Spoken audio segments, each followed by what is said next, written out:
मैं आपका स्वागत करता हूँ, धन्यवाद करता हूँ कि आप यहाँ आए।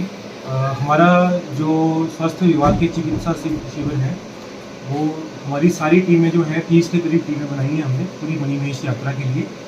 और वो सबसे मणिमहेश यात्रा में सबसे ऊपर का जो स्थान है डल झील, वहाँ उसके नीचे सुंदरासी, गौरीकुंड और धनचो चारों पोस्टों पे है, हडसर में है।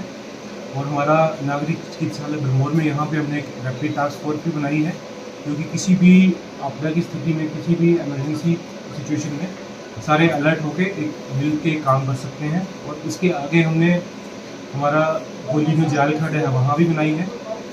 और हमारी इस तरह भरवानी माता में भी हमारा एक चिकित्सा शिविर चल रहा है। 31 अगस्त से हमने ये शुरू कर दिया था।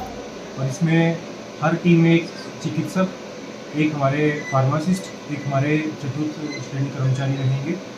और हमने हर तरह का प्रोविज़न, हर तरह की इमरजेंसी कंडीशन से निपटने के लिए वहाँ पे दवाइयाँ, इमरजेंसी इंजेक्शंस, ऑक्सीजन की पर्याप्त व्यवस्था करवाई है। और इस वर्ष हमने एक नया प्रोविज़न करवाया है कि जो भी हमारी हाई एल्टीट्यूड की 2 पोस्टें हैं मणिमहेश यात्रा के लिए, एक डल और एक गौरीकुंड में, हमने ऑक्सीजन कंसनट्रेटर की व्यवस्था करवाई है।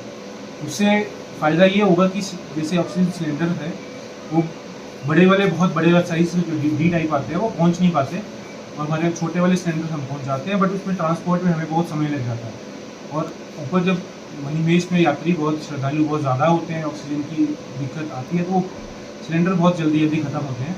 इसके लिए मैं हमारे प्रशासन का भी पूरा धन्यवाद करना चाहूँगा। उन्होंने भी हमें वहाँ जनरेटर के माध्यम से बिजली की व्यवस्था करवाई, ताकि हमारे जो ऑक्सीजन कंसनट्रेटर है वो ज़्यादा से ज़्यादा समय तक चल सके। ऑक्सीजन कंसनट्रेटर का फ़ायदा ये है कि वो लगातार 24/7 हम उसको चला सकते हैं। उसको कोई ऐसे रिफ़िल करना या इस तरह नहीं होता, सिर्फ बिजली की व्यवस्था चाहिए होती है।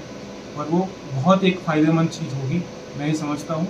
और इसके हमें अच्छे पॉजिटिव फीडबैक्स भी आ रहे हैं। और इसी तरह हमारी 23 सितंबर तक की व्यवस्था चलेगी।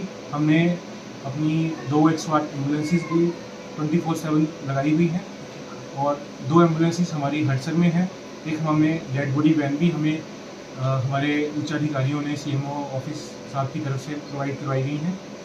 और बाकी जो इस बार हमने जितने एनजीओज़ हैं लंगर वाले, उनके जो मेडिकल कैंप्स लगते हैं, उनसे भी मैंने पर्सनली कोऑर्डिनेट करके पूरी व्यवस्था का जायज़ा लिया है। और उनसे भी हमने हर संभव मदद की लिए कहा है कि जो भी वहाँ पे ज़रूरत होगी मरीजों को, घायलों को उपचार की, वो सारा कोऑर्डिनेट करके हमारे स्वास्थ्य विभाग के साथ मिलके काम करें।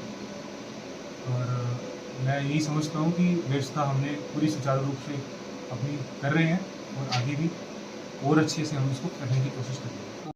तो परमिशंस के लिए रिक्वेस्ट लेटर आए थे, वो 5 लंगर समितियों की तरफ से आए थे। 2 थे उसमें डल में, और 2 गौरीकुंड में थे, 1 हडसर में थे। तो हमने उनको परमिशन दी है। और जो भी उनके चिकित्सक होते हैं, जो भी उनके स्टाफ टीम, वो क्या क्या फैसिलिटीज़ वहाँ पे प्रोवाइड करते हैं, उनकी सारी हमने जानकारी उनसे ली है।